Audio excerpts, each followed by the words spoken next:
Hello all, welcome to story world. నేను రిజ్వానా. 4వ భాగంలో కథానాయకుడు సర్జరీ వార్డుకి పోస్ట్ చేయబడతాడు. అక్కడ చిన్న సర్జరీని మొదలుకొని పెద్ద సర్జరీ దాకా ఒక్కొక్కటి నేర్చుకుంటాడు. ఒకరోజు ఆయా వచ్చి సివియర్ బర్న్స్ కేసు వచ్చిందని చెప్తే అటువైపుగా వెళ్తాడు. ఇంతవరకైతే విన్నాం కదా. ఇక కథ ముందుకు ఇలా సాగుతుంది. హౌస్ సర్జన్ 5వ భాగం. ఆయా వెనకనే ఫీమేల్ సర్జికల్ వార్డుకు వెళ్ళాను. సిస్టర్ నన్ను చూసి, రండి, చాలా ఎక్స్టెన్సివ్ బర్న్స్ అండి, యంగ్ బ్యూటిఫుల్ గర్ల్ అని పేషెంట్ ఉన్న బెడ్ దగ్గరకు తీసుకువెళ్ళింది. ఆమెను చూస్తేనే అప్రతిభుణ్ణై నిలబడిపోయాను. ఒక్క ముఖం తప్ప శరీరం అంతా కాలిపోయినట్లుంది. ఎక్కడా ఖాళీ లేకుండా అంతా బ్యాండేజెస్ వేయబడి ఉన్నాయి. ముఖం మీద మాత్రం ఒక్క కాలిన గుర్తు కానీ మచ్చ కానీ లేదు. నిండు చందమామల దీప్తి రేఖలతో నిండి ఉంది ఆమె ముఖం. ఆమె తెలివిగానే ఉంది. కేషీట్ తీసి దాని కంటించి ఉన్న ఓపీ చీటి చూశాను. క్యాజువాలిటీ వాళ్లే వ్యాజిలైన్ గాజ్తో డ్రెస్ చేసి బ్యాండేజ్ చేసేశారు. మార్ఫియా అప్పటికే ఇచ్చేశారు. ఆమె పేరు రామలక్ష్మి. ఆమె నా వంక చూసి నవ్వింది. అట్లా నవ్వుతూ ఉంటే ఆమె ముఖం ఎంత అందంగా ఉన్నదంటే దేవలోకం నుంచి ఏ దేవత శిరస్సో ఎగిరివచ్చి తనది కాని మరో శరీరానికి అంటుకున్నట్లుంది. అక్కడైంది, ఇహ ఇక్కడ మొదలు పెడతారా వైద్యం అన్నది మధుర స్వరంతో. ఆమె తనకేమీ బాధలేనట్లు కనిపించడానికి ఎంత ప్రయత్నిస్తున్నా ఆ స్వరం ఎంతో హీనంగా వినవచ్చింది. మీకు ఇంజెక్షన్ ఇచ్చి ఎంతసేపు అయింది? ఏం, మీరు ఇంకొకటి ఇస్తారా? ఇవ్వనులే, చెప్పండి. 2 గంటలకు పైగా అయిందనుకుంటాను. షాక్ తగ్గాలి అనుకుంటూ మొదట రాగానే ఇంజెక్షన్ ఇచ్చేశారు. షాక్ వల్ల కాదు, ఏమీ లేదంటే విన్నారు కాదు అన్నదామె. మార్ఫియా ఇచ్చినా ఆమె రవ్వంత కూడా మత్తు లేకుండా స్పష్టంగా మాట్లాడుతున్నందుకు నాకు ఆశ్చర్యమేసింది. చెయ్యి పట్టుకుని పల్స్ చూశాను. నాడి పల్చగా కొట్టుకుంటుంది. బాగానే ఉంది కదూ అని అడిగింది. ఫస్ట్గా ఉంది. ఆమె నవ్వింది. చాలా బాగా మాట్లాడారు డాక్టర్ గారు అంటూ. ఒక్క నిమిషం కనులు మూసుకొని ఏదో ఆలోచిస్తున్నట్లు ఊరుకొని మళ్ళీ కనురెప్పలు విప్పి నా వంక చూస్తూ, అమ్మకి సీరియస్గా ఉన్నట్లు నిన్న టెలిగ్రామ్ వచ్చింది. అమ్మే ముందు వెళ్ళిపోతుందనుకున్నాను అంది. నా ప్రక్కనే నిలబడి ఉన్న సిస్టర్ అసిస్టెంట్కు మెమో రాస్తారా అంది. అవును అంటూ నేను వెనక్కి వెళ్ళి కుర్చీలో కూర్చొని మెమో పుస్తకం అందుకున్నాను. వార్డ్ బాయ్తో మెమో పంపించేశాక లేవబోతుంటే అంతవరకు వసారాలో తచ్చాడుతున్న ఓ వ్యక్తి ఎదురుగా వచ్చి నిలబడి, ఆమెకెలా ఉంది సార్ అని అడిగాడు. ప్యాంటు స్లాక్ వేసుకుని ముఖం మీద పడిన జుట్టుతో చిరాగ్గా కనిపిస్తున్నాడు. 25 ఏళ్లకు పైగా ఉంటాయి. ఆమె నీకేమవుతుంది అని అడిగాను. నా భార్య. ఒళ్ళంతా బాగా కాలిపోయింది. చెప్పడం కష్టమే. ఎలా జరిగింది ఈ ప్రమాదం? నేను ఇంటికి వచ్చేసరికి జనమంతా గుంపుగా కనబడి అంతా గొగ్గోలుగా ఉంది. సరిగ్గా అంతకు ముందే జరిగిందిట. స్టవ్ మీద పాలు కాస్తుండగా ఈ ప్రమాదం జరిగిందని ఆమె అంటుంది. వెంటనే హాస్పిటల్కి తీసుకువచ్చేశాను.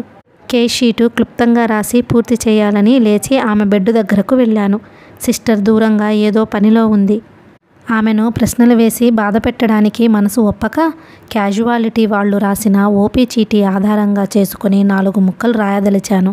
హాస్పిటల్లో అడ్మిట్ అయ్యి ఆ అనుభవం కూడా చవి చూడాలని ఎంతగానో కోరికగా ఉండేది డాక్టర్ గారు. ఏ జబ్బు చెయ్యలేదు నాకు. అమ్మయ్య, ఇన్నాళ్లకు తీరింది నా కోరిక అన్నదామె. ఆమె కళ్ళు తృప్తిగా మెరిశాయి. బాగుందా అనుభవం? ఓ, ఫస్ట్గా ఉంది. ఆమె నవ్వింది. మీ మాటలు మీకే అప్పజెప్పాను చూశారా అన్నట్లు. మృత్యువుతో పోరాడే దశలో ఉండి లోపల నరకయాతన అనుభవిస్తూ బయటకు అంత తేలిగ్గా మాట్లాడడం నాకు ఆశ్చర్యాన్ని గొల్పింది. మీకు శరీరమంతా కాలిపోయింది కదా, బాధ అనిపించడం లేదు అని ప్రశ్నించాను. నాకు ఎందుకు బాధ అనిపించడం లేదో మీకు చెబుతాను. ఎవ్వరికీ చెప్పకుండా మనసులో దాచుకుంటారా అన్నది. అలాగే అన్నట్లు తల ఊపాను. మరే డాక్టర్ గారు. ఇంతలో, ఏమండి, ఎలా ఉంది కేసు అంటూ వెనుక నుండి శేఖరం గారు వచ్చారు. దగ్గరకు వచ్చి పరీక్ష చేసి, ఏమమ్మా అంత నిర్లక్ష్యంగా ఎలా ఉన్నావు? నీ ఒళ్ళంటే నీకు ఇష్టం లేదా అన్నాడు. ఆమె జవాబు చెప్పకుండా నవ్వి ఊరుకుంది. ఇలా రండి. ఆయన నన్ను యువతలకు పిలిచాడు. పరిస్థితి ఇప్పుడు అంతా ప్రమాదకరంగా ఉంది. ప్రిలిమినరీ ఇంజెక్షన్లన్నీ క్యాజువాలిటీ వాళ్ళు పూర్తి చేశారు కదా. ఆమె దేనిని లెక్క చేయని దానిలా కనిపిస్తోంది. 1/4 గ్రెయిన్ మార్ఫియా మళ్ళీ ఇచ్చేయండి. బ్లడ్ తీసి గ్రూపింగ్కి పంపించండి. ఏ క్షణంలోనైనా ట్రాన్స్ఫ్యూషన్ అవసరం కావచ్చు. ఆక్సిజన్ కూడా ఇవ్వాల్సి రావచ్చు. జాగ్రత్తగా చూస్తూ ఉండండి. అవసరమైతే నాకు కబురు చేయండి అని వెళ్ళిపోయాడు. సిస్టర్ని సిరంజి తీసుకురమ్మని చెప్పి రక్తం తీసుకోవడానికి ఆమె దగ్గరకు వెళ్ళాను. ఈ తతంగమంతా చూసి ఆమె, ఏమిటి రక్తం తీసుకుంటారా, మీరు తీసుకోలేరని పందెం అంది. ఎందుకని? మీకు వెయిన్ కనిపించవద్దు, అసలు పై రక్తనాళాలన్నీ చాలా భాగం కాలిపోయి ఉంటాయి, వెతకడానికైనా మీకు జాగా ఏది? ఆమె చెప్పింది నిజమే. రక్తం తీయడానికి ఆమె శరీరంలో ఎక్కడా చోటు కనిపించలేదు. ఏం చెయ్యటమా అని ఆలోచిస్తుంటే కంఠం దగ్గర ఖాళీగా కనిపించింది. జుగులార్ వెయిన్లో నుంచి రక్తం తీద్దామన్న ఊహ తోచింది. సిస్టర్ని కంఠం మీద స్పిరిట్ రాయమని చెప్పి వ్రేళ్లతో తడిమి ఎక్కడ నుంచి తీయాలో నిశ్చయించుకొని నెమ్మదిగా సూదిగుచ్చి కావలసిన నెత్తురు తీసుకోగలిగాను. మొత్తం మీద మొండివాళ్లే అంది. మీకంటేనా? చప్పున నవ్వింది. వెంటనే మాట మార్చివేస్తూ, అవును గాని మృత్యువుని నేను ఇంకా ఎంతసేపటిలో చేరుకుంటానో చెప్పండి అంది. మృత్యువా? అది మిమ్మల్ని ఎన్నటికీ సమీపించదు. మీ డాక్టర్ల మాటలు నేను నమ్ముతాననుకున్నారా? చివరిదాకా ఇలానే కబుర్లు చెబుతూ ఊరిస్తారు. నేనేం దురాశ పడట్లేదు లేండి. సిస్టర్ నవ్వుకొని రక్తం నింపిన చిన్న సీసా మీద పేరు రాసి లేబుల్ అంటించడానికి వెడుతోంది. రిక్విజిషన్ మీద గ్రూపింగ్ అండ్ క్రాస్ మ్యాచింగ్ అని రాయండి అని గుర్తు చేశాను. సిస్టర్ వెళ్ళిపోయాక ఆమె ముఖంలోకి కొంచెం దీర్ఘంగా చూసేసరికి ఆమె ఇదివరకెప్పుడో చూసినట్లు అనుమానం తోచింది. ఎవరు, ఎప్పుడు చూశాను అనుకుంటూ ఆలోచిస్తున్నాను. ఏమిటలా చూస్తున్నారు నా వంక? ఈమెనెప్పుడు చూశానా అనా? నిజంగా ఈమె ఎంత తెలివిగలది.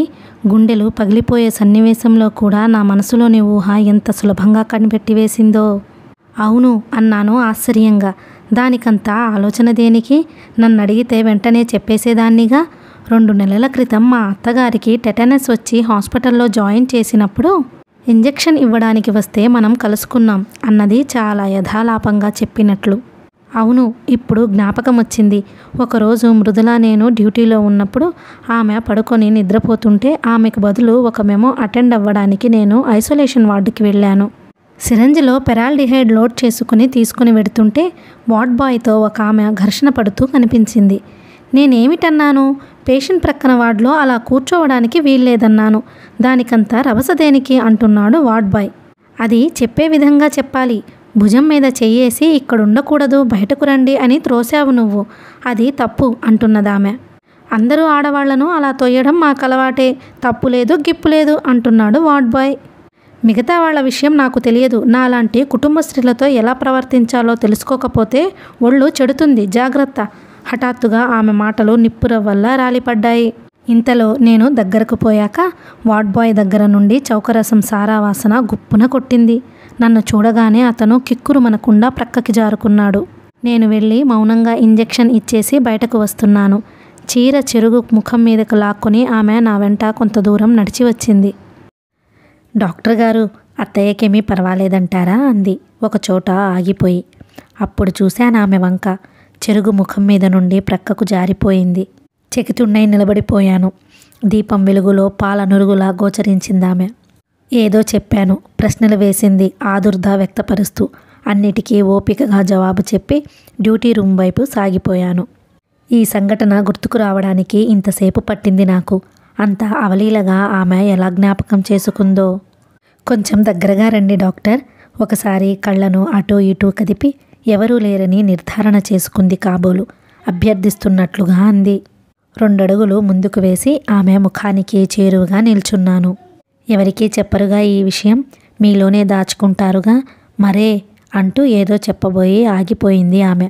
కళ్లకు ఏదో ఇష్టం లేని దృశ్యం కనిపించినట్లు, చూపు ఒకచోటే ఏమీ తోచనట్లు నిలబడిపోయింది. ఎలా ఉంది డాక్టర్ మా ఆవిడకు? వెనుక నుండి కంఠం వినబడి తల త్రిప్పి చూశాను. ఫీమేల్ వార్డు లోపల అడుగుపెట్టినందుకు క్షమించండి డాక్టర్. ఆ ఆదుర్ద అలాంటిది నా వంక చూస్తూ వినయంగా అన్నాడతను. ఆమె సంభాషణలో కల్పించుకొని, మా వారిని పాపం లోపల కాసేపు ఉండడానికి అనుజ్ఞ ఇవ్వండి డాక్టర్. ఎంతైనా భార్యాభర్తలం కదా. అంతరంగికంగా కాకపోయినా విధిగా మాట్లాడుకోవలసిన విషయాలనేకముంటాయి అన్నది అతన్ని సానుభూతిగా ఒకసారి తిలకించి. ఇదిగో లక్ష్మి, నువ్విప్పుడు ఎలాంటి పరిస్థితుల్లో ఉన్నావో తెలుసా? ఏమీ మాట్లాడకూడదు, పూర్తిగా విశ్రాంతి తీసుకోవాలి అన్నాడు భర్త ఆమెకు నచ్చజెప్తున్నట్లు. పాపం, మిమ్మల్ని చూస్తే జాలేస్తుందండి నాకు. మీ వల్లే కాలిపోయినట్లు బాధపడుతున్నారు అని 1 నిమిషం మాట్లాడకుండా ఊరుకుంది. ఇంతలో సిస్టర్ సిరంజి చేతిలో పట్టుకుని నా దగ్గరకు వచ్చి, డాక్టర్ మార్ఫియా మరో డోసు ఇవ్వమని అసిస్టెంట్ మరీ చెప్పి వెళ్ళారు. ఇదిగో తీసుకువచ్చాను, ఇవ్వండి అంది. అవును, ఆమె ముఖం చూస్తుంటే తెలియని భయం నన్ను ఆవహించింది. ఆమెనలా మాట్లాడనివ్వడం మంచిది కాదని సిరంజ్ అందుకొని ముందుకు వంగాను. ఆమె ముఖంలో ఆకస్మికంగా చెప్పరాని భయం, ఆతృత కనిపించాయి. ఏమిటి, నాకు మత్తుమందు ఇస్తున్నారా? వీల్లేదు, నన్ను ఇలాగే తెలివిగా ఉండనివ్వండి, నాకదే ఇష్టం. అవును, నా అనుమతి లేకుండా బలవంతంగా నాకు మత్తుమందు ఇచ్చే అధికారం ఏమున్నది మీకు? మీరు పిరికివాళ్లైతే నా రూపం చూడలేకపోతే మీరు తీసుకోండి మార్ఫియా. నేను ధైర్యం గల పిల్లను, అన్నీ కళ్ళతో చూద్దామనుకుంటున్నాను, నా చావును స్వయంగా పర్యవేక్షించాలనుకున్నాను అంటూ గట్టిగా అరుస్తుందామె. నేను లెక్క చేయకుండా సిస్టర్ సహాయంతో ఇంజెక్షన్ ఇచ్చేశాను. ఆమె కళ్ళు పెద్దవి చేసి నా వంక కోపంగా చూసింది. నాకేమన్నా భయమనుకున్నారా? 1 కాదు 100 మార్ఫియా ఇంజెక్షన్లు ఇచ్చుకోండి, నాకేం తెలివి తప్పదు. నేనిలానే కళ్ళు తెరుచుకుని దెయ్యంలా చూస్తుంటాను. నేను అక్కడి నుంచి వెళ్ళిపోతూ మంచం ప్రక్కనే నిలబడి ఉన్న ఆమె పెనిమిటి వంక ఒకసారి చూశాను. అతని మనసులో ఏముందో అర్థం చేసుకోలేకపోయాను. దిగులుందో, సంతోషముందో, క్రూరత్వముందో, అపరాధిన నిరపరాధిన అన్న సంశయముందో, అమాయకత్వముందో పోల్చుకోలేకపోయాను. అంతటి రూపవతిని పొందినందుకతడు అదృష్టవంతుడు. ఈ భావం అతడి విలువను పెంపొందించింది. నేను వెళ్ళిపోతుంటే వెనుక నుండి ఆమె గట్టిగా అరుస్తూనే ఉంది. బయట నా కోసం ఓ మెమో సిద్ధంగా ఉంది. మెయిల్ వార్డ్ నుంచి వచ్చింది. అక్కడికి వెళ్ళేసరికి అంతకుముందే అక్కడికి అసిస్టెంట్స్ వచ్చారు కావున కేసు చూస్తున్నారు. పేషెంటు 40 ఏళ్ల మనిషి. పొట్ట దగ్గర ఎత్తుగా ఉబ్బినట్టు కనిపిస్తుంది. శేఖరం గారు తల ఎత్తి చూసి, అంబలికల్ హెర్నియా, ఇప్పటికే వీళ్ళు ఆలస్యం చేశారు, వెంటనే ఆపరేట్ చేయాలి అన్నారు. అనకూడదు కానీ అప్పుడెంత సంతోషం కలిగింది. ఒక రకంగా వైద్య వృత్తి అతి క్రూరమైనది. ఆపరేషన్ చేయడానికి అద్భుతమైన కేసు లభించింది కదా అని నేను ఉప్పొంగిపోతున్నాను. అది ఆ వ్యక్తికి జీవన్మరణ సమస్య. అలాగే ఓ అసలైన హార్ట్ కేస్ చూసి ఫిజీషియన్, ఆహా వినండి వినండి, మర్మర్ ఎంత బ్యూటిఫుల్గా వినిపిస్తుందో అంటాడు. ఈ వృత్తిలో ఎంత దారుణం ఉంది. ఆ కేసుని ఆపరేషన్ థియేటర్కు తీసుకువెళ్ళి అక్కడి హంగామా అంతా పూర్తి చేసుకుని ఆపరేషన్ జయప్రదంగా జరిపించి బయటపడేటప్పటికి 3 గంటల సేపు పట్టింది. ఈ 3 గంటలలోనూ ఎన్నోసార్లు మా గుండెలు పీచుమన్నాయి.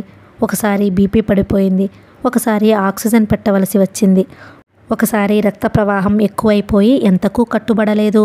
మొత్తం మీద గడ్డుకాలం దాటిపోయి ఆపరేషన్ పూర్తి అయి పేషెంట్ బ్రతికే సూచనలు కనిపిస్తున్నాయి. అతన్ని స్ట్రెచర్ మీద వార్డుకు పంపించేసి థియేటర్ బట్టలు విప్పేసి ప్యాంటు షర్టు వేసుకుని టైం చూసుకునేసరికి 3 దాటిపోయింది. ఫీమేల్ వార్డుకు వెళ్లాలనిపించింది. అటుకేసి బయలుదేరాను. వరండాలో గోడ కానుకుని రామలక్ష్మి పెనిమిటి నిద్రపోతున్నాడు. సిస్టర్ వార్డులో లేదు. ప్రక్క వార్డులోని సిస్టర్తో బాతాకాని కొట్టడానికో టీ తాగడానికో వెళ్ళి ఉంటుంది.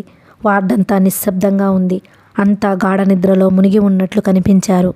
రామలక్ష్మి బెడ్ దగ్గరికి వెళ్ళి నిల్చున్నాను. మార్ఫియా ఆమె మీద బాగా పనిచేసింది. బరువుగా మూతలు పడిన ఆమె కనుదోయి ఎంతో సహజంగా కనిపించింది. ఏమిటి చెప్పాలనుకున్నారు నాతో? నేను వచ్చాను, చెప్పరు అన్న ప్రశ్న నా పెదవుల వెనక ఎన్నోసార్లు మననం చేసుకున్నాను. ఆమె కదలలేదు, కనులు విప్పి చూడలేదు. ఆ సమయంలో నాకనిపించింది, ఈమె గురించి ఏమీ తెలుసుకోకూడదు, ఆమె నాకేమీ చెప్పకూడదు. రూపంలో కనిపించిన బరువు, ఆర్ద్రత ఆమె మాటల్లోనే సత్యంలో ఉండకపోవచ్చు. ఆ సత్యం నేను తెలుసుకోవడం మంచిది. మెల్లగా వెనుదిరిగి డ్యూటీ రూమ్ వైపు సాగిపోయాను. ఒక మంచం మీద మెడికల్ హౌస్ సర్జన్ పడుకొని నిద్రపోతున్నాడు హాయిగా. అలసట అనిపించి 2వ మంచం మీద నడుం వాల్చాను. కనుల ముందు ఏవో చిత్రాలు, నల్లని మబ్బులు, కలత నిద్ర పట్టింది. తిరిగి మెలకువ వచ్చేసరికి 6 దాటిపోయింది. 1 నిమిషం బద్ధకం తీర్చుకున్నాక నా కాళ్ళు నాకు తెలియకుండానే ఫీమేల్ వార్డు వైపు తీసుకుపోయాయి. రామలక్ష్మి కళ్ళు తెరుచుకొని పైకి చూస్తోంది. ఆమె కళ్ళ నిండా మత్తు ఇంకా విడివడినట్లు లేదు. అలికిడి విని నన్ను చూసి, వచ్చారా? ఘనకార్యం చేశారు కదూ, మెచ్చి మేకతోలు కప్పుతాననుకున్నారా అంది. ఎట్లా ఉంది మీకు అన్నాను. చెప్పను అంది. చెయ్యి అందుకుని పల్స్ చూశాను. పలుచగా కొట్టుకుంటుంది. ఇప్పుడు చెప్పండి అని అడుగుదామనుకున్నాను. ఏమిటి అంటుంది, ఎందుకు చెప్పాలి అంటుంది. ఆమె ముఖం వంక చూస్తూ ఆలోచిస్తున్నాను. ఎలా అడగటమా అని ఆలోచిస్తున్నారా? మీరేం ఆలోచిస్తున్నారో నాకు తెలుసులేండి. మీరంటే నాకేం కోపం లేదు. ఇట్లా దగ్గరకు రండి. నేను వెళ్ళి ఆమె తల దగ్గర నిల్చున్నాను. చాలా ముఖ్యమైన విషయం ఒకటి చెప్పబోతున్నాను, మనసులో ఉంచుకోండి. ఏమండి, పర్వాలేదంటారా అన్న గొంతు వినబడింది. ఆమె భర్త నా ప్రక్కకు వచ్చి నిల్చున్నాడు. ఆమె నిట్టూర్పు విడవడం నా కళ్ళబడింది. అలాగే ఉంది అని చెప్పి కేస్ షీట్ తీసుకుని అవతలకు వెళ్ళిపోయాను. కేస్ షీట్ పూర్తి చేసి యథాస్థానంలో ఉంచి రాత్రి ఆపరేషన్ చేసిన కేసు ఎలా ఉందో చూడడానికి మెయిల్ వార్డుకు వెళ్ళాను. అతని పరిస్థితి బాగానే ఉంది. బ్రతికి బయటపడ్డట్లే కనిపించాడు. దుష్ఫలితాలేమీ కనిపించలేదు. వార్డులో మిగతా పని కూడా చూసేసరికి 8 అయిపోయింది. అక్కడి నుంచి అలసిపోయిన శరీరంతో కాళ్ళీడ్చుకుంటూ క్వార్టర్స్ వైపు వెళ్ళిపోయాను. ముఖం కడుక్కొని కాఫీ త్రాగాక బాగా బద్ధకం అనిపించింది. మంచం మీద నడుం వాల్చాను.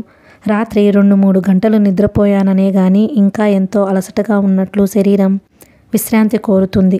మనసంతా వికలమైనట్లు అనిపించింది. కళ్ళ ముందు మళ్ళీ అవే మసక తెరలు, నల్లని కారు మబ్బులు, కళ్ళు మూతలు పడిపోయాయి. తిరిగి మెలకువ వచ్చి చేతునున్న వాచి చూసుకునేసరికి 10 దాటిపోయింది. కంగారు పడుతూ లేచి ఆదరాబాదరాగా స్నానం పూర్తి చేసుకొని బట్టలేసుకొని వార్డుకు వెళ్ళిపోయాను. నేను మెయిల్ వార్డులో పనిచేస్తున్నాను. అక్కడికి వెళ్ళేసరికి అసిస్టెంట్ ఎవరూ కనిపించలేదు. సిస్టర్స్ యథాప్రకారం అటూ ఇటూ హడావిడిగా తిరుగుతున్నారు. 1 నిమిషం ఊరుకొని ఫీమేల్ వార్డు వైపు వెళ్ళాను. లోపలకు వెళుతుంటే వాతావరణంలో ఏదో మార్పు కనిపించినట్లే గుండె గబగబా కొట్టుకుంటుంది. మరి 4 అడుగులు వేసేసరికి రాత్రి ఆమె పడుకున్న మంచంపై పరుపు, ఎర్రటి దుప్పటి లేకుండా బోసిగా కనిపించింది. సిస్టర్ అని గట్టిగా అరిచాను. డే సిస్టర్ నా పిలుపుకు ఏమనుకుందో పరిగెత్తుకుంటూ వచ్చింది. ఈ బెడ్ మీద ఉండే స్త్రీ ఏమైపోయింది? చాలా చిత్రం డాక్టర్. నేను డ్యూటీలోకి వచ్చాక 10 నిమిషాల పాటు నవ్వుతూ కనిపించింది. రాత్రి మీకు బాగా నిద్ర పట్టిందా సిస్టర్ అంటూ నన్ను పలకరించింది కూడా. ఏమైందో ఏమో, కాసేపటికి ఒక వెర్రి కేక వినిపించింది. అంతా అటుకేసి పరిగెత్తుకుపోయాము. అంతవరకు నవ్వుతూ కళకళలాడిన ఆమె ముఖం వివర్ణమైపోయింది. శ్వాస కోసం నరకయాతన పడుతోంది. మేము కంగారు పడి అటూ ఇటూ పరుగులెత్తాం. ఒక్క డాక్టర్ కానీ హౌస్ సర్జన్ కానీ ఎవ్వరూ కనబడలేదు. ఆక్సిజన్ పెట్టి సెలైన్ పెట్టి మా చేతనైంది మేం చేశాం. ఏమైతేనేం మరో 10 నిమిషాల్లో అంతా ముగిసిపోయింది. పాపం, వెరీ బ్యూటిఫుల్ లేడీ అన్నది సిస్టర్ విచారంగా. నాకు కళ్ళు చీకట్లు క్రమ్మినట్లయిపోయింది. అంత బాధ ఎప్పుడూ పడలేదు. అక్కడి నుంచి నెమ్మదిగా బయటకు వెళ్ళిపోయాను. 2 రోజుల దాకా మామూలు మనిషిని కాలేకపోయాను. బ్యాండేజ్తో నిండి ఉన్న శరీరం, అందులో నుంచి వికసించినట్లు పద్మం లాంటి ఆమె ముఖం, ఆమె నిర్భయత్వం, దుడుకు మాటలు నిర్దయగా వెన్యాడాయి నన్ను. అర్ధరాత్రి గదిలో కిటికీ ముందు కూర్చుని థియేటర్ వంక చూస్తూ నేను డాక్టర్ని, ఇలాంటి అనుభూతులు, మమకారాలు, మమతలు నేను పెట్టుకోకూడదు. త్రికరణ శుద్ధిగా వైద్యం చెయ్యడమే నా ధర్మం. ఒక రోగికి సానుభూతితో శుశ్రూష చెయ్యాలే గాని అంతరంగికమైన స్పందనలకు చోటివ్వకూడదు అనుకున్నాను. మనశ్శాంతి కోసం మరునాడు పెథాలజీ మ్యూజియంలోకి వెళ్ళి నలువైపులా కలియదిరిగాను. అక్కడ కనిపించింది అసలు మానవ జీవితంలోనే పరమ రహస్యం నాకు. రోగుల తాలూకా అంతఃస్వరూపాలు, సామాన్య జీవి చూడలేని మానవ శరీర అవయవాలలోని రోగ చిహ్నాలు, వాటిలోనే నిజ వేదాంతం నాకు కనిపించింది. ఎన్ని రకాల స్పెసిమెన్లు అందమైన గాజు జార్లలో, లోషన్లలో భద్రం చేయబడి అపురూపంగా వాడబడుతున్న అమూల్య మానవ శిథిలాలు. ఒకచోట క్యాన్సర్ది, వక్షస్థలంలో, కడుపులో, చర్మంలో, కంధావయవాల్లో, లివర్లో, ప్రేవుల్లో, యుటరస్లో, తలలో, ఊపిరితిత్తుల్లో క్యాన్సర్. గుండె జబ్బులు, గుండెలు, రాళ్ళు ఉన్న కిడ్నీలు, పుండు పడిన కడుపు, దానికి సంబంధించిన ఇతర భాగాలు, రకరకాల కంతులు అన్నీ చూసుకుంటూ ముందుకు పోతున్నాను. ఒకచోట అనుకోకుండా నా కాళ్ళు ఆగిపోయాయి. ప్రొఫెసర్ హెల్డన్ శరీరంలోని వివిధ భాగాలు పొందుపరచబడి ఉన్న విభాగమది. అతడు విశ్వవిఖ్యాత శాస్త్రవేత్త, బయోకెమిస్ట్రీలో ఆచార్య పదవి చేసి విరమించినవాడు. క్యాన్సర్ వ్యాధితో పీడించబడి మరణించక మునుపే తన శరీరాన్ని ప్రజల ఉపయోగార్థం వాడుకొనవచ్చునని దత్తం చేసేశాడు. చనిపోయాక ఆయన మృత కళేబరాన్ని మా హాస్టల్కి తీసుకువచ్చారు. ఆయన శరీరానికి ఎటాప్సీ చేస్తుంటే నేను కూడా దగ్గర నిల్చొని చూశాను. ఎన్నో అవయవాలను, ఇంచుమించు 20 భాగాలను క్యాన్సర్ తినేసింది. తన రోగాన్ని గురించి ఆయన ఉల్లాసంగా ఓ గేయం రాసుకున్నాడు. అది అందమైన ఫ్రేమ్లో కట్టి గోడకు తగిలించబడి ఉంది. I know that cancer often kills, but so do cars and sleeping pills, and it can hurt one till one sweats. So can bad teeth and unpaid debts. అంత ఉల్లాసంగా రాస్తూ తనకు జరిగిన ఆపరేషన్ గురించి అతి రమ్యంగా వర్ణించుకున్నాడు. My rectum is a serious loss to me, but I have very near colostomy అంటాడు. మనసులో ఆయనకు అంజలి ఘటించి తేలికపడిన హృదయంతో అక్కడి నుంచి వచ్చేశాను. అలాగే మనసు బావుండనప్పుడు హిపోక్రటిక్ ఓత్ చదువుకుంటూ ఉంటాను. నా వైద్య పరిజ్ఞానాన్ని రోగగ్రస్తులకు పూర్తిగా ధారపోస్తాను.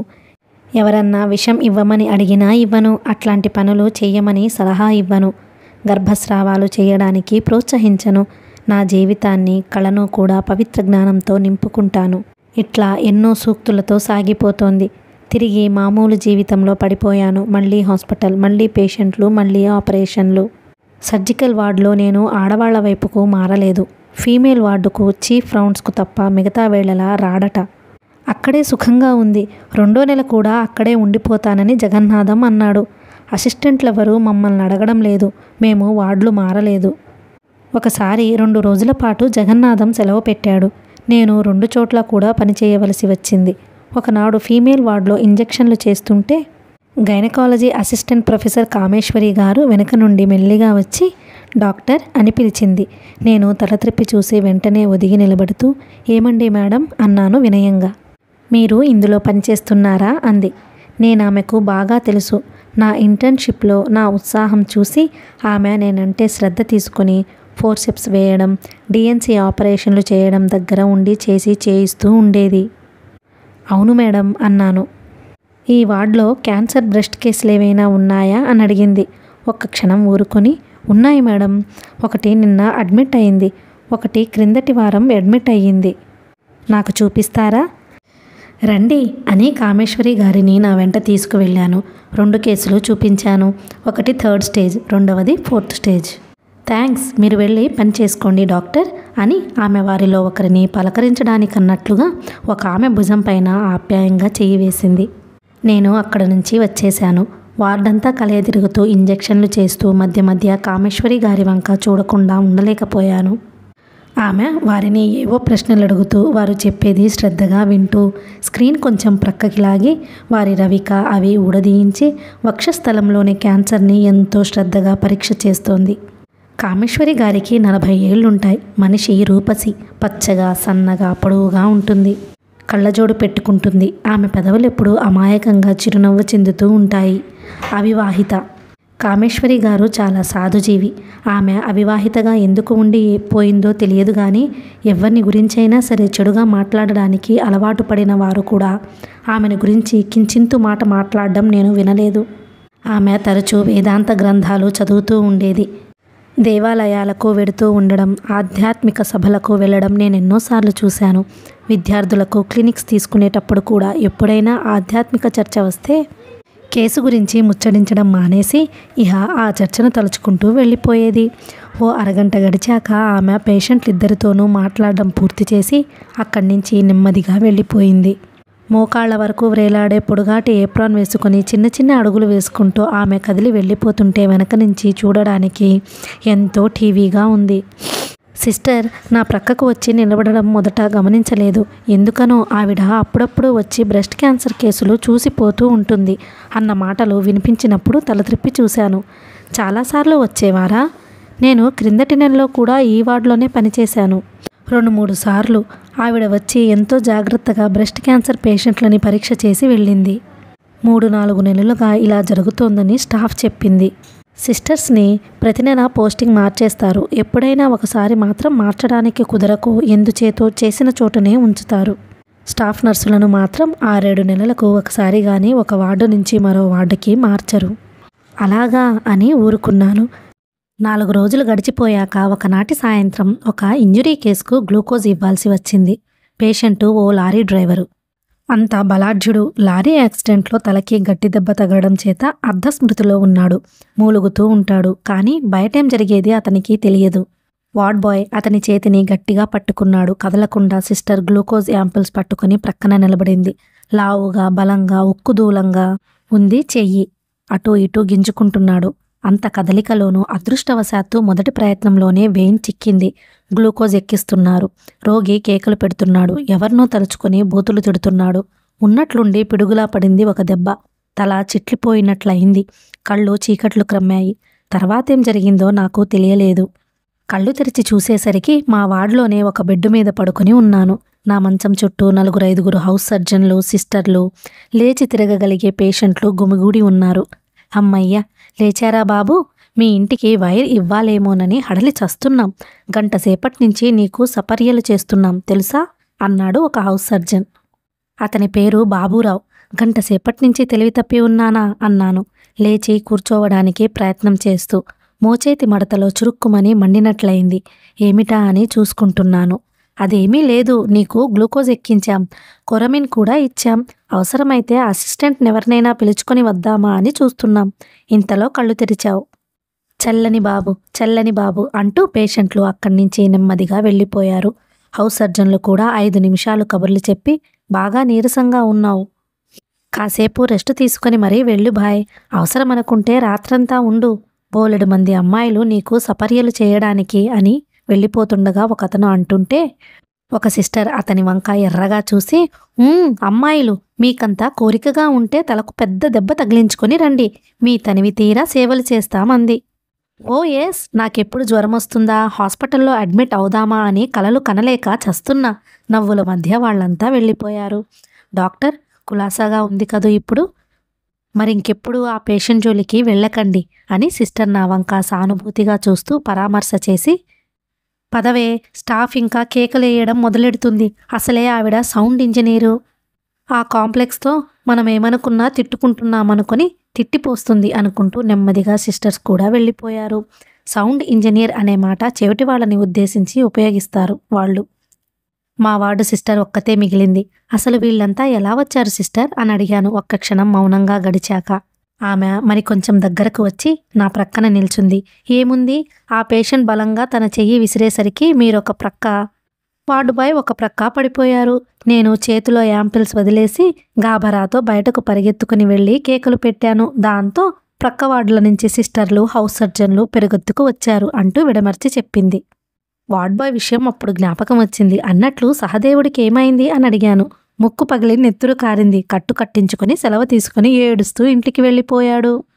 సహదేవుడికి దెబ్బ తగిలినందుకు విచారం వేసింది. 1 నిమిషం మెదలకుండా పడుకుని ఇహ వెళ్ళిపోదామని లేచి కూర్చున్నాను. తలంతా ఇంకా దిమ్ముగా ఉండి లోపల రైళ్లు పరిగెడుతున్నట్లు అనిపించింది. బాధగా కళ్ళు మూసుకున్నాను.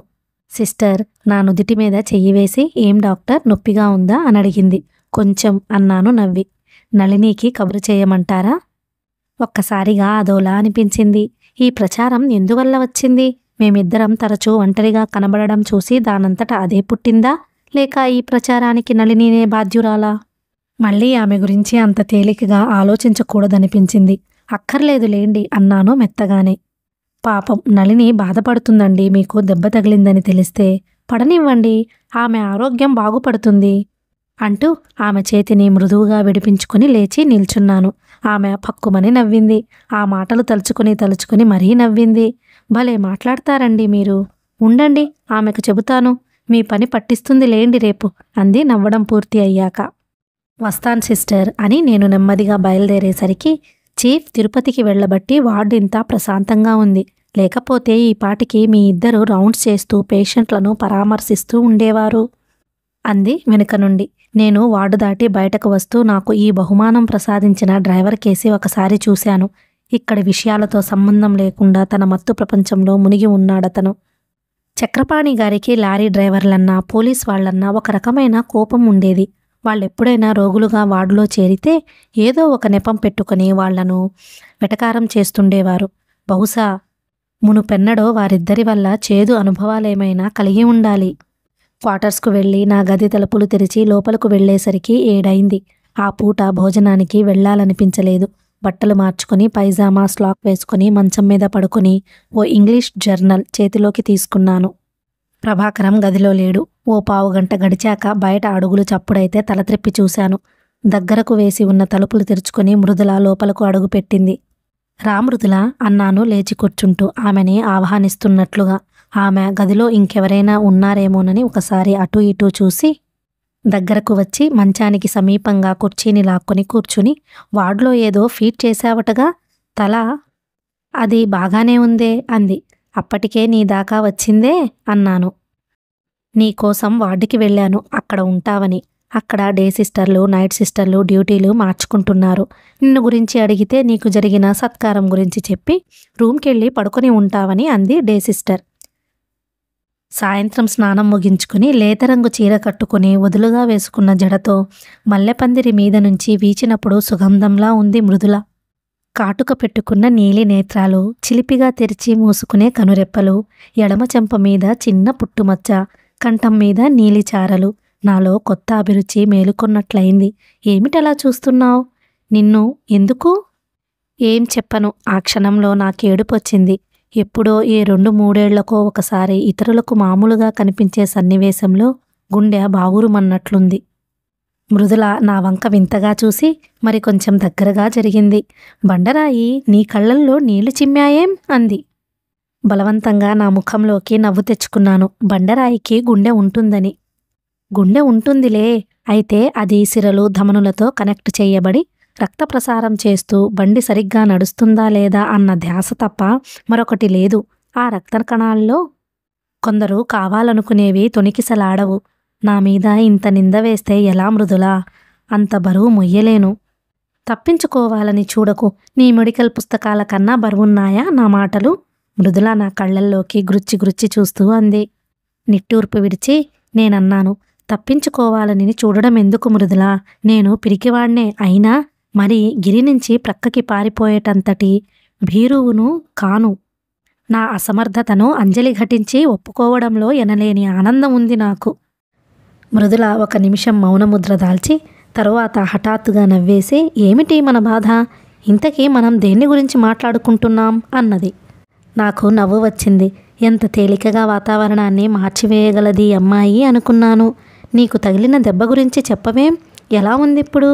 బాగానే ఉంది మృదుల, ఏ బాధ లేదిప్పుడు. హమ్మయ్య, నా మనసు శాంతించింది అని హాస్యము, గంభీరము మిళితమైన ముఖ కవళికలు ప్రదర్శించింది. బ్రేళ్లతో నా మంచం మీద దుప్పటి సవరిస్తోంది. తెల్లటి దుప్పటి మీద తెల్లని పాదరస దీపకాంతిలో తెల్లగా మెరిసే ఆమె చేతివ్రేళ్లు చూస్తూ మెదలకుండా పడుకున్నాను. తల వంచుకుని కొంచెంసేపు ఏదో ఆలోచిస్తున్నట్లు ఊరుకొని, చెప్పు అని నాకేమనడానికి తోచక అనేసరికి ముఖమెత్తి, చెప్పనా? ఏమిటి అంది. నీ ఇష్టం. అలా కాదు, చూడు, నేను నీ రూముకి రావడం నాకిదే తొలిసారి అన్న సత్యం నీకు స్ఫురిస్తుందా? నేను తికమకపడి ఎందుకు స్ఫురించదు అని అంటుండగా, మరైతే ఎప్పుడూ వచ్చే మనిషిని ట్రీట్ చేసినట్లు చేస్తావేం? ఎలా ఉంది నా గది అని అడగాలి. బిస్కెట్లు, కాఫీ వగైరాలు సప్లై చేయాలి. ఏం మాట్లాడవేం? బాగానే ఉంది నీ గది. మంచి గాలి, సౌకర్యాలు. నీ రూమ్మేట్ ప్రభాకరం కదూ, కనిపించడేం? సాయంత్రాలు గదిలో ఉండడం అతనికి చిన్నతనమా ఏమిటి? జవాబివ్వడానికి సందివ్వకుండా గడగడా మాట్లాడేసింది మృదుల. సినిమాకు వెళ్ళాడేమో అన్నాను. ఒక్కడే వెళ్ళాడా, జతగా వెళ్ళాడా? ఏ నర్సునైనా తీసుకొని? ఛా, అలా మాట్లాడకూడదు మృదుల. ఏం అంతా విడ్డూరంగా చెప్పుకుంటుంటే లేదు కానీ నేనంటే వచ్చిందేమిటి? అతని గురించి అంతా ఎంత విపరీతంగా చెప్పుకుంటారో తెలుసా? నర్సులతో తిరుగుతాడని, వాళ్ళని ఎక్కడికెక్కడికో తీసుకువెడతాడని. అంత విచ్చలవిడిగా తిరక్కపోతేనే? అతని పర్సనల్ విషయాలు నాకు తెలియవు మరి. తెలిస్తే మట్టుకు నీవు చెబుతావా ఏం? నీకు మహాగుట్టు అంది రెట్టిస్తూ. మళ్ళీ తనే, నాకేం తెలుసుకోవాలని కుతూహం లేదు. నీవెంత లోతైన మనిషివో తెలుసుకుందామని అడిగాను అంతే అంది. తరువాత మృదుల మరో 10 నిమిషాల సేపు కూర్చుని కబుర్లు చెప్పి, నేనింకా వెడతాను బాబు, ఆకలేస్తుంది. నీకేం? ఉపవాసాలే నీ జీవిత పరమార్థం అంటూ లేచి గుమ్మం దాకా వెళ్ళి, అన్నట్లు ఇది విన్నారా? డాక్టర్ కామేశ్వరి గారికి జబ్బు చేసిందిట అంది వెనుదిరిగి. నేను ఉలిక్కిపడి, కామేశ్వరి గారికా? ఏమిటి సుస్థి అన్నాను. అది ఇంకా తెలియదు. మొన్న విపరీతమైన వెన్నుపోటు వచ్చి గిలగిలలాడిపోయిందిట. మంచం మీద నుండి కూడా లేవలేకపోతోంది. ఇదివరకటి నుంచి కూడా అప్పుడప్పుడు వెన్నులో నొప్పి వస్తూ ఉంటుందని చెప్పి యాంటీ రుమాటిక్ టాబ్లెట్స్ తీసుకుంటూ ఉండేదిట. మన సూపరింటెండెంట్ ఇంకా సర్జరీ రాఘవరావు గారు కూడా కలిసి చూస్తూ ఇన్వెస్టిగేషన్స్ చేయిస్తున్నారు. నీకు తెలియలేదా? నీ ద్వారానే నేను వినడం. పాపం చాలా బాధపడుతోందిట. అంత ఉత్తమరాలైన లేడీ డాక్టర్ని నేను చూడలేదు అని మృదుల విచారం వెలుబుచ్చి, వీలు చూసుకొని ఒకసారి వెళ్ళి చూసి వద్దాం అని చెప్పి వెళ్ళిపోయింది.